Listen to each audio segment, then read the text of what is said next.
Hi, it's Thomas Cook from Toronto's real estate team at RE/MAX, and here is our March 2014 Toronto Real Estate Market Report. The continuing big story for the Toronto market is the extreme lack of inventory in many neighborhoods. I'll comment more on that in this broadcast as we go through the market report. So, let's review some of the Toronto Real Estate Board statistics and see what this is all about. Sales were right at average for March, with 8,081 houses and condominiums changing hands in all the districts. Condo townhouses and high-rise suites had a 30.8% share of the market, with 2,487 units being sold. The March average sale price for all GTA homes came in at $557,684, up 7.3% from 2013.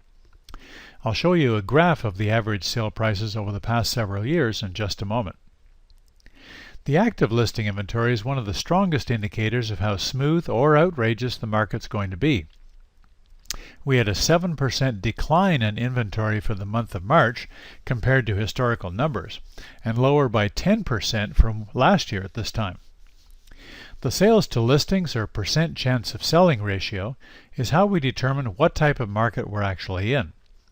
24 to 28% is a neutral market, below 24% is a buyer's market, and above 28% is a seller's market. In March, that ratio finished at 48.8%, up 8% from last year's market dip, and lower than the last few years, but certainly higher than historical averages for the month pre-2009. By the numbers, the overall market is in moderate to busy seller market territory, although single-family houses are at a busy 90+% ratio for the month. The days on market average for the entire Toronto Real Estate Board was 21, 5 days faster than February, which is impressive when you consider the crappy weather we've had during the month. So let's look at what's happening in the downtown Toronto condo market. West of Yonge and south of Bloor in the CO1 TREB district, the average sale price for March was $443,988. That number represented a modest 5.6% increase from the same time last year. With 294 condo sales in the month, the numbers were down about 4% compared to 2013.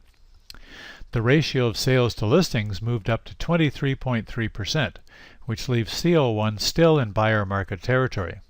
And the average days on market came in at 30, which was 2 days faster than in February. Now, east of Yonge and south of Bloor in the CO8 TREB district, the average sale price for March was $427,932. That number represented a 7.7% increase from March of 2013.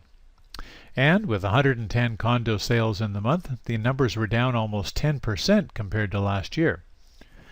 The ratio of sales to listings dropped back to 34.8% from 37% in February.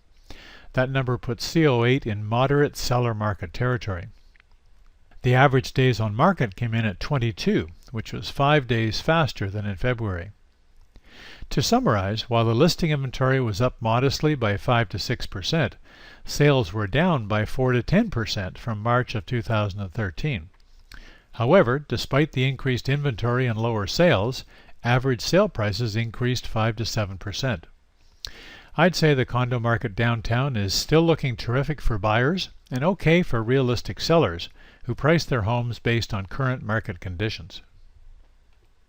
Looking at the graph for average resale prices for the last 4 years, March is continuing the trend we've seen since 2011 of each subsequent month outdoing the same month in the year previous.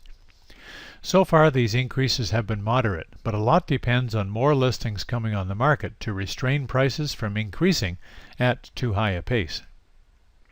This month, our special market focus is on semi-detached houses in the City of Toronto. Rarely do builders construct new semi-detached homes in the City of Toronto, so new construction is really restricted to small infill projects. For the most part, then, that leaves us with the existing housing stock, some of which goes back to the Victorian era of the late 1800s.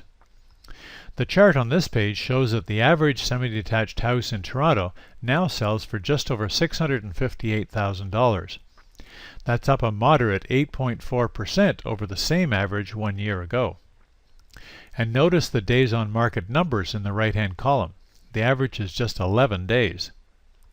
This is the inevitable result of a tight inventory market combined with a large group of move-up buyers transitioning from either renting or from condominium ownership. Also at play is the issue of public transit and highway congestion. People want to avoid a 2-hour commute every day to and from work and prefer to live in the city rather than around it. So, what's the best way to make your first baby step into Toronto's real estate market? The best first step is to go on a market experience tour of condo or house neighborhoods with one of our team members. Remember, what a tour is not intended to do is show you homes with the intention that you'd buy one right away. What it is intended to do is to give you a chance to get a clearer idea of what's available on the market in your favorite parts of the city and in your price range, without worrying about being pressured into having to make an immediate buying decision.